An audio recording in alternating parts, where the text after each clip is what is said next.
Welcome home. But the rest of her words trailed off as Nancy entered, a huge, burly guy following closely behind her. The sight of him made Violet's stomach churn. She snapped. "You promised me you'd take your business elsewhere," Violet said, her voice sharp with outrage. "Why is he here?" She pointed an accusing finger at the man, her face twisting in disgust.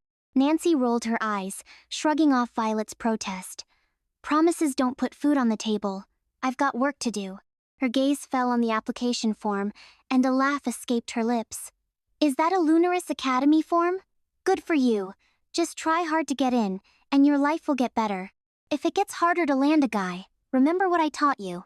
Just give his dick a good suck, and he'll be putty in your hands. You two could end up together, giving birth to beautiful werewolf babies. What a lucky bitch you are, Violet." The blood drained from Violet's face as her mother's words sunk in. Her stomach twisted, rage boiling beneath her skin, and her hands trembled.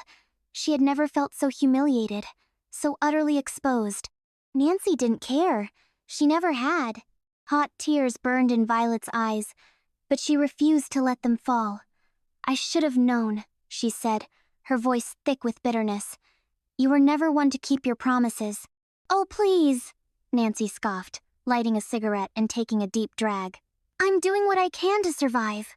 What I do is the reason you eat and go to school, so don't act so high and mighty. Now, if you don't mind, I need the trailer for a few hours." She smirked, her eyes glinting with mischief.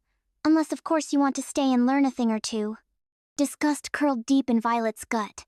She pushed past her mother, glaring at the man, who leered at her as she passed.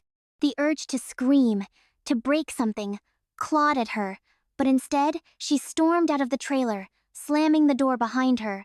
Once outside, Violet's tears spilled over.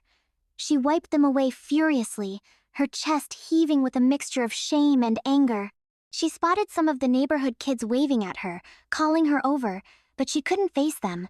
She didn't want anyone to see her like this, broken, vulnerable. Without a word, she headed for the woods behind the trailer park. It was the one place she could be alone, away from the ugliness of her world.